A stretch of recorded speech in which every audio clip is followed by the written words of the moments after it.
시청자 여러분 반갑습니다. 11월 15일 금요일 선상TV의 10분 찌르기 방송을 시작하겠습니다.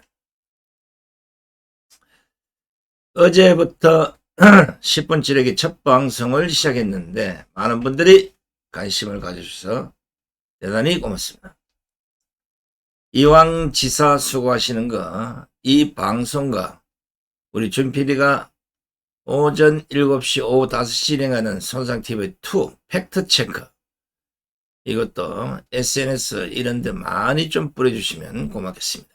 다른 데는 다 100만 막 넘어가는데 손상TV 2개는 30만 40만에 딱 걸려서 안 넘어갑니다. 여러분들의 적극적인 호응이 방송에 많은 도움이 되리라 보고 협조를 좀 부탁드리겠습니다. 자, 오늘은 여러분들이 잔치국수를 먹어야 될 날인지 아니면 울분을 토해야 될 날인지 모르겠습니다만 어찌됐든 이재명 공직선거법 이번에 1심 선고가 있는 날입니다. 법대로만 한다면 이재명은 못 빠져나간다고 저는 보는 겁니다. 특히 어제 이재명 부인 김혜경이가 공직선거법 관련해서 벌금 150만 원을 받았습니다. 거기에 비춰본다면 이재명은 몇백 배 더 위중한 처벌을 받지 않겠나는 생각입니다. 자, 그래도 만사 불여튼튼이라고 이재명 공직선거법 재판의 쟁점을 잠시 좀 짚어드리겠습니다. 쉽게. 공직선거법은 제230조에서 259조에 이르기까지 총 29개 유형의 부정선거 행위에 대한 처벌을 명시하고 있습니다. 그러니까 대선부터 총선, 지방선거 등등 모든 공직선거에 적용되는 법이 공직선거법인데 그렇다면 이걸 통합선거법으로 보면 이해가 빠를 것입니다. 그렇다면 이재명에 해당하는 법은 공직선거법 제250조입니다. 공직선거법 제250조는 당선될 목적으로 연설, 방송 등 방법으로 출생지, 가족관계, 직업, 경력, 재산, 행위 등에게 허위의 사실을 공표한 자를 처벌한다. 이렇게 규정을 하고 있습니다. 첫째, 이재명은 민주당 대선 후보였던 2021년 12월 한 방송에 나와서 이렇게 말합니다. 대장동 사업 실무를 맡고 있는 고 김문기 전 성남도시개발공사 개발사업 1차장에 대해서 하위 직원이라 시장 재직 때는 몰랐다. 이렇게 말을 했습니다. 이것이 허위사실을 공표한 팀입니다. 자, 적어도 개발사업 1처장인데 하위 직원이라 이러면 이야 이거 이재명이 대통령이 되면 큰일 나겠네요. 우리 같은 인간은 인간으로 취급도 안 하겠어요. 지금도 안 하겠지만 검찰은 김문기 전 처장을 몰랐다는 이재명의 발언은 김문기와의 교류 자체를 고의로 부인한 것으로 의사실 공표에 해당한다고 주장하고 있는 것입니다. 그 김문기 씨에 대한 건 지금까지 그동안 육성 정은 또 그 김문기 씨의 아들 정은 그걸 비롯해서 실제 이재명과 김문기가 함께 호중거 어디로 출장 가가지고 골프도 치고 요트도 타고 관광도 하고 식사도 하고 사진도 수도 없이 찍었잖아요. 그게 도배가 되다시피 나왔는데도 계속 모른다고 한다면 이재명이가 제가 아마 앞선 방송에서 이런 자가 어떻게 대통령이 되려고 하느냐. 같이 골프를 치러 가고 같이 요트 타고 같이 관광하고 같이 식사 같이 히닥거렸는데 모른다 그러면 이 만약에 있으면 안 되겠지만 만약에 대통령이 됐다 이러면 밑에 장관이나 그 수석이나 제대로 알아보겠습니까? 대통령 자격의 결격 사유가 된다는 겁니다.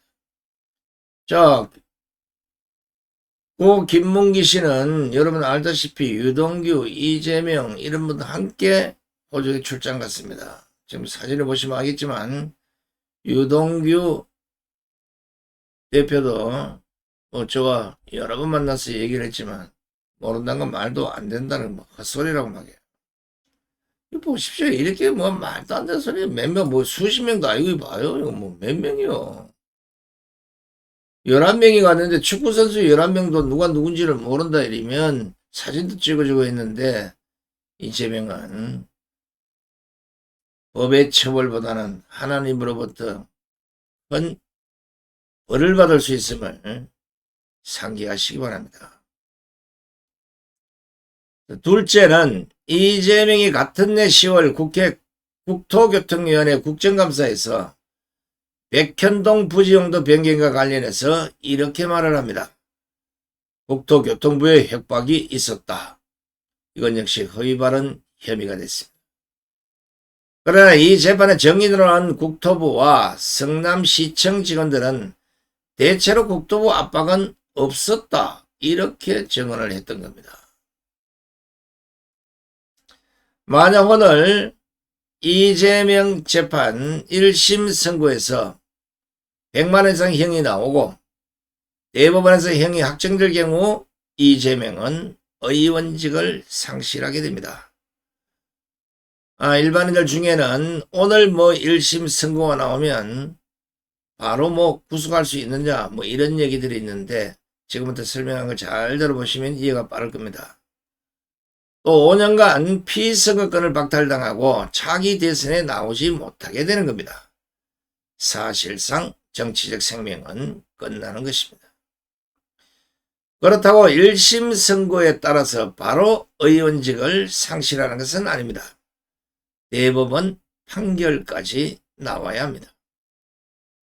이재명이 선거법 최종심 그러니까 대법원에서도 100만 원 이상 벌금형을 받으면 이재명의 의원직 박탈은 당연한 것이고 민주당은 지난 대선 때 보전받은 선거자금 431억 원을 토해내야 합니다. 여기에다 이재명이 대선 후보로 등록할 때 냈던 선거 기탁금 3억 원도 내놓아야 합니다. 그래서 두 가지를 합쳐서 총 434억 원을 반환해야 한다는 것입니다. 이러니까 192석을 앞세워서 국회에서 입법 폭언을 일삼고 심지어는 그걸 무기로 검사 압박, 검사 급박, 판사 압박까지 마구제비로 해대는 게 아니겠습니까? 무엇보다 방탄 탄핵 중에 검사 탄핵, 장관 탄핵, 대통령 탄핵은 오로지 이재명 사법 리스크를 막으려는 속셈이라는 점에서 오히려 개심죄가 적용돼야 되는가 아닌가 하는 생각이 듭니다.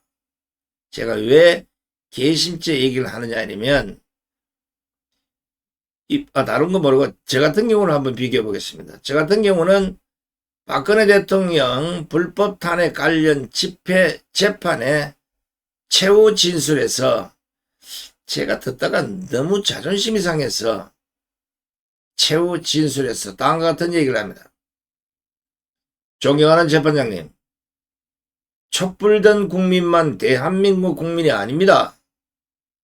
태극기를 든 국민들도 대한민국을 사랑하는 애국 국민임을 알아주시기 바랍니다. 이런 발언을 해서 개심죄가 적용된 바 있습니다. 제가 잘못된 얘기를 한 것도 아니잖아, 그죠? 대한민국 역사상 집회 운영자보다 사회자의 행향이 더 많이 나온 예는 아마 제가 처음일 겁니다. 이것을 형법에 준해서 설명한다면 주범보다 종범이 더 많은 형량을 받은 겁니다.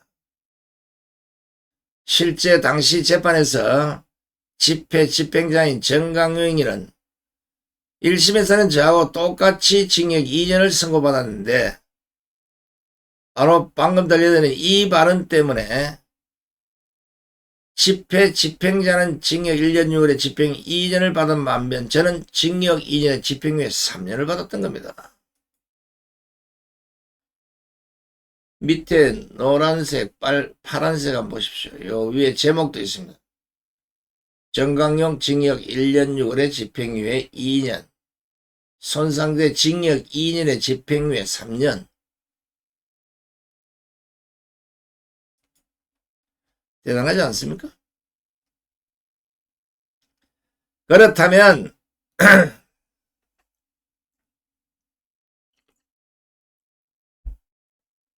이 재판 관련해서도 이재명이 지금까지 행한 모든 행동은 검사를 직접 겁박한 것도 모자라서 재판부까지 겁박하는 유례없는 행동을 하고 있기 때문에 반드시 개심죄가 적용돼야 한다고 보는 것입니다.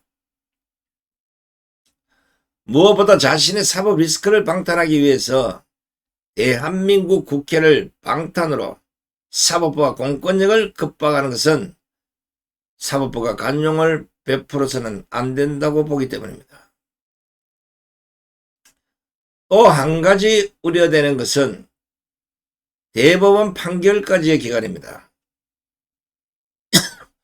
그동안 문제점으로 지목됐던 것이 수사 질질 끌기, 재판 뭉개기 및 질질 끌기, 이런 것 때문에 국회의원들이 임기를 모두 마친 후에 대법원 판결이 나와서 막대한 국민 혈세가 범법자 세비로 들어가는 이런 경우가 계속해서 벌어지고 있는 것입니다. 기억하실지 모르겠는데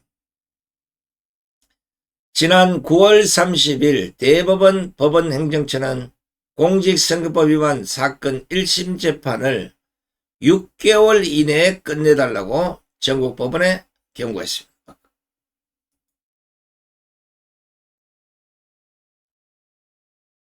이것은 법원부터 선거 재판기간을 규정한 선거법을 지켜야 한다는 조희대 대법원장의 평소 지론이 반영된 것이라고 합니다. 사실 이것은 대법원장이 굳이 권고하지 않아도 이미 법으로 정해져 있는 것이기 때문에 판사들만 제대로 지키면 아주 문제가 없는 것인데 이 판사들이 때로는 정치적으로 때로는 업무의 가중을 핑계로 재판을 질질 끌고 왔기 때문에 우리 사법부에 고질병이 되다시피 했습니다. 공직선거법 270조는 강행규정이라는 제목 아래 선거법의 재판을 1심이 6개월, 2심과 3심은 3개월 안에 모두 끝마쳐야 한다고 규정을 하고 있습니다. 그러나 판사들은 이걸 지키지 않는 이유가 법으로 생각하는 게 아니라 마치 훈시규정으로 간주해버린 겁니다. 그러다 보니까 법정 처리기한을 지키지 않는 경우가 잦았고 사실상 사문화됐다고 보면 돼요. 그러다 보니까 상당수 정치 판사들은 이것을 정치적으로 이용하는 사례까지도 나타났던 겁니다. 그러니까 민감한 사안이나 특히 정치인들이 연루된 사건들, 또 재벌들이 연루된 사건들은 대부분 시간을 질질 끌어서 사회적 비판까지 받았지만 지금 이 시간까지도 고쳐지지 않고 있는 겁니다. 분명히 공직선거법 270조는 강행규정으로 분류하고 있습니다. 이 법을 지키지 않는 것은 엄격히 따지면 판사들의 직무유기고 처벌을 해도 아무 상관이 없는 겁니다. 하지만 재판을 질질 끌어서 처벌받는 판사는 없을 겁니다.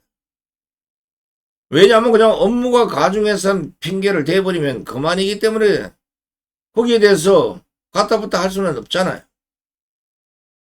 양심에 맡겨야 돼, 양심에. 판사가 적어도 법의 여신 앞에 손을 들고 선서를 할 때 그때 심정으로 돌아가야 되는데 그거는 까마득히 잊어버리고 자기한테 뭔가 좀 이득이 된다 그러면 재판을 질질 끄는, 수사를 질질 끄는 게 다반사였습니다. 대표적인 것이 바로 이재명의 선거법 재판입니다.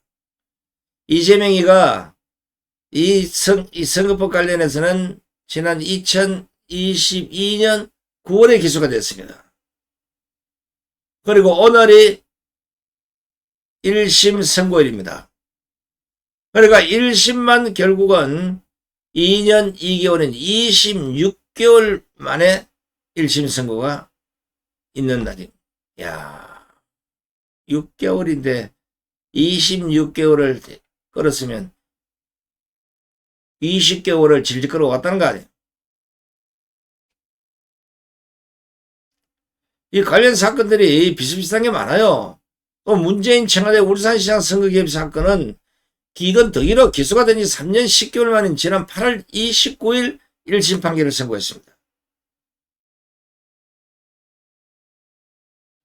그러면 3개월 만에 2심, 3심을 끝내라 그러는데 벌써 뭐 3개월 다 돼가는데 다 헛방이에요. 이 사건 관련해서는 조국 혁신당의 황운하가 2020년 1월에 기소가 됐지만 아직까지도 2심이 진행 중이기 때문에 그 사이 21대 국회의원 임기를 4년 마치고도 22대 국회의원이 또 된 겁니다. 또 같은 사건의 송철호 전 울산시장 역시도 피고인 상태로 울산광역시장 임기를 모두 마쳤습니다. 또 있습니다. 이원주 전 정의당 의원도 지난 2020년 10월 공직선거법과 정치자금법을 위반한 혐의로 기소가 됐지만 1심 판결은 2022년 12월에 2심 판결은 11여 만은 작년 11월에 나왔습니다. 아직도 뭐 대법원까지 있으면 한참 있어야 되잖아요. 민주당에 있었던 최강욱 의원도 똑같아요. 조국 아들 인턴 허위 발언으로 당선 무효형을 선고받았지만 임기의 83%를 채웠습니다. 제일 심한 것은 윤미향의 위안부 피해자 할머니들의 후원금을 횡령했다는 의혹 사건입니다.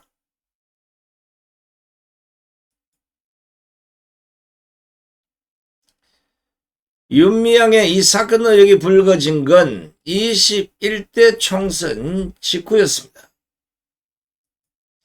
위안부 피해자인 이영수 할머니가 2020년 5월 7일에 기자회견을 열고 수요 집회에서 받은 성금이 우리 할머니들한테 쓰이지 않고 어디에 쓰이는지 모르겠다.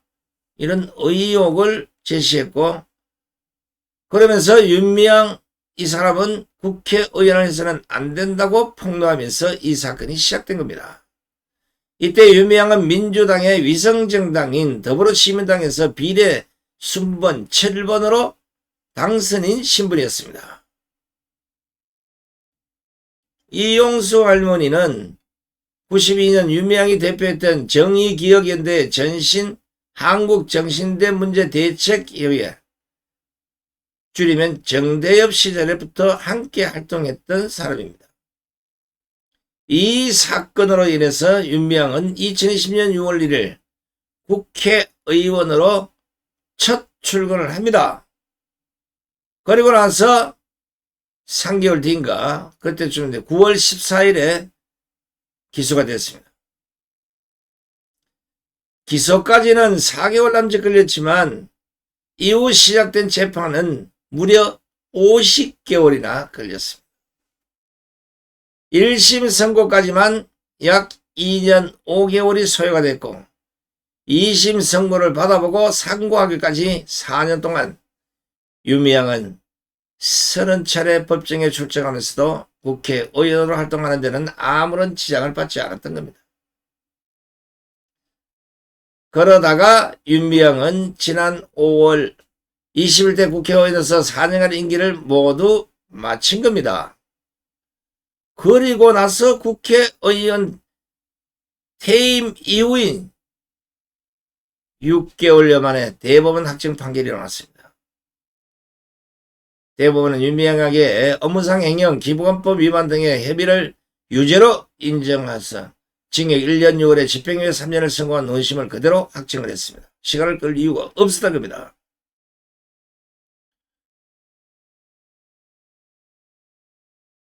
이 사건 윤미향은 방금 말씀드린 2020년 9월 14일에 기소가 됐으니까 그때부터 대법원 확정까지 무려 4년 2개월이 걸린 겁니다. 근데 이거 잘 보십시오. 윤미향이 이날 받은 형량은 당선 무효형에 해당되는 겁니다. 실형이니까.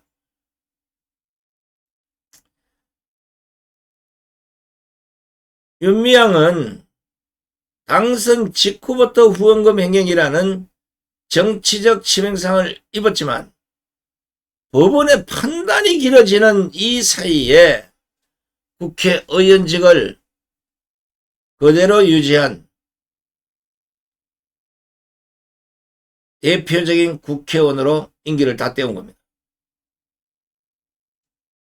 이게 바로 재판 지연으로 실효성이 있는 처벌에 실패한 대표적인 사례라고 보면 되겠습니다. 웃기지 않습니까? 윤미향이 국회에 들어오고 3개월 만에 당직이 정지되고 민주당을 탈당했지만 씩씩하게 4년 임기를 모두 마치도록 내버려 둔 겁니다. 뭐 국회의원을 4년 해도 5년 했던 이게 중요한 게 아니라 그게 윤미향이 4년을 임기를 다 채우면 국민 세비가 국민 혈세가 세비로 나간다가 아닙니까? 4년간 세비를 계산해 보세요. 이게 작은 돈이 아니잖아. 제가 액수를 환산해 보니까 국회의원 세비가 한 달에 한 1,300만원, 1,400만원 요 사이라 그러니까 4년간이면 넉넉 잡아도 6억 1,500만원쯤 됩니다.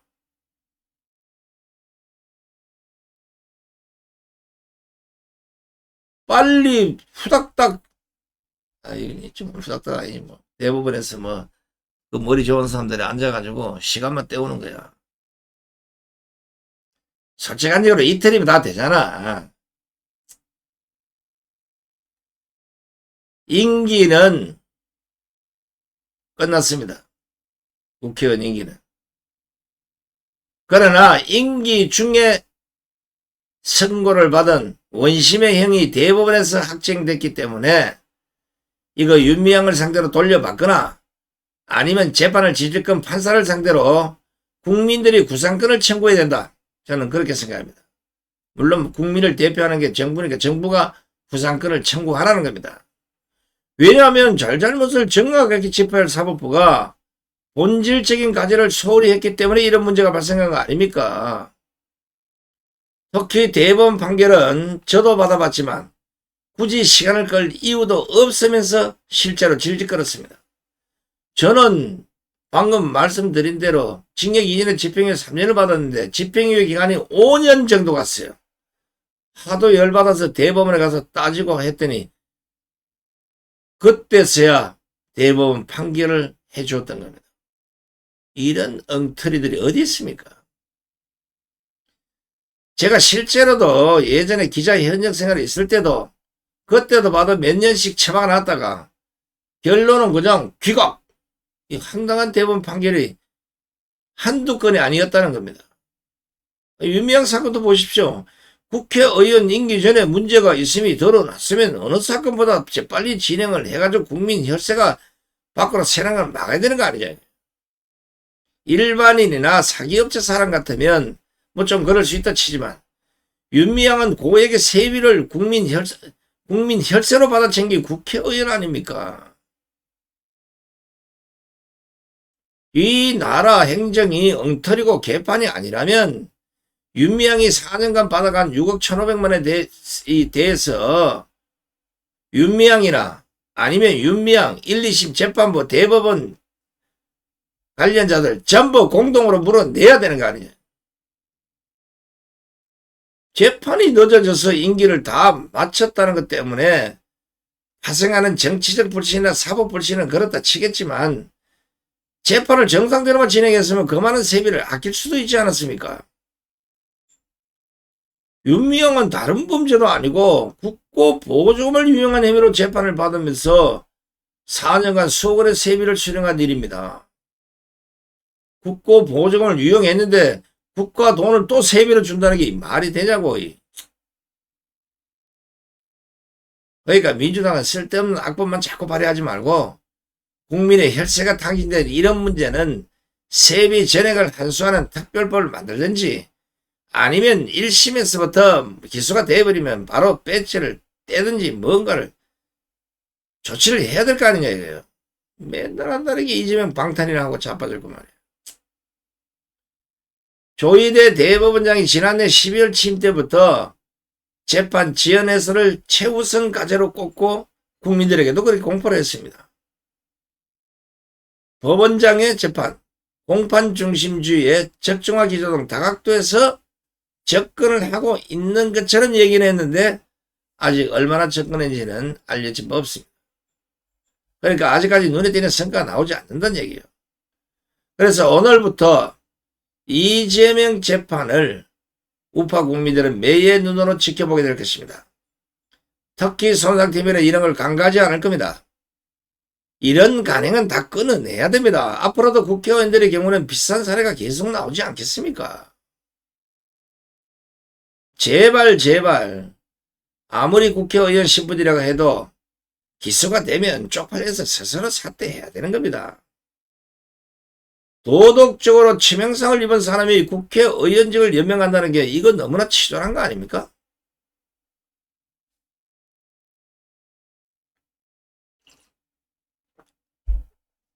조희대 대법원장은 시인과 동시에 말씀했던 자신의 말에 책임을 져야 하겠습니다. 법원이 앞장서서 재판을 질질 끌기를 타파하는데 앞장서 달라는 겁니다. 판사가 모자라는 판사를 더 뽑아달라고 하든지 솔직히 지금 현재 인원 가지고도 마음만 먹으면 적법적으로 처리할 수 있잖아요. 대한민국 판사 여러분, 어쩌다 나라가 이 모양이 됐습니까? 자, 앞서 설명을 했지만 이재명의 선거법 재판은 2022년 9월에 기소가 된 후에 오늘 1심 재판 선고까지 26개월이 걸렸다고 말씀드렸습니다. 이미 공직선거법 270조의 선거법의 재판을 1심은 6개월, 2심과 3심 각각 3개월 안에 끝마쳐야 한다고 한 이 규정을 어기고 있는 겁니다. 과연 그 많은 시간을 허비해서 오늘 어떤 결과를 내놓을지 재판부의 선고 결과를 한번 우리가 지켜봅시다. 마지막으로 이거보다 더한 부정조작 선거 역시도 계속해서 재판을 질질 끌거나 뭉개는 상황이 벌어지고 있는데 더 이상 법원에 맡겨둘 수 없는 상황을 윤석열 대통령이 인식하셨다면 이제는 결정해야 됩니다. 윤석열 대통령은 대법원장, 법무장관, 검찰총장, 경찰총장 뭡니까 그거. 행안부 장관 선관위도 다 불러야 돼. 뭔가 조금만 관련이 되어 있는 국정원도 불러야 되고 관련되어 있는 모든 부처를 다 불러서 지금 1000만 명이 넘는 국민들이 광장으로 몰려나와서 부정조작선거 진실을 규명하고 수사를 하라고 촉구하고 있는데 이거 정확히 조사나 수사를 통해서 진실을 규명하고 그 진실을 국민 앞에 공포하시오. 이렇게 지시를 해야 될 겁니다. 보시다시피 해야 할 일을 안 하니까 결국 그 피해는 피땀 흘려서 일해서 세금을 내는 국민들에게 돌아가지 않습니까?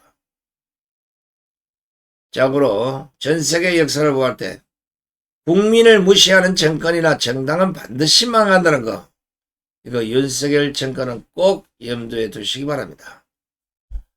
자, 오늘 두 번째 손상대 찌르기 10분 찔러야 되는데 10분 더 넘었을 거예요. 이거 아무 좀 길어지네. 20분 찌르기 바꿔야 되려나. 자, 하여튼 끝까지 시청해주신 잠깐. 오늘 그 이재명 재판 관련한 좌파들의 오늘 총동원령이 내렸기 때문에 법원 앞에 그 우파들은 법원과 검찰청 그 사이 거기가 전국빌딩인가 뭐 그럴 텐데 그 앞에서 집회가 12시부터 있습니다. 많이 참석하셔서 맞불에 큰 힘을 보여주시면 고맙겠습니다. 함께해 주신 시청자 여러분 대단히 고맙습니다. 안녕히 계십시오.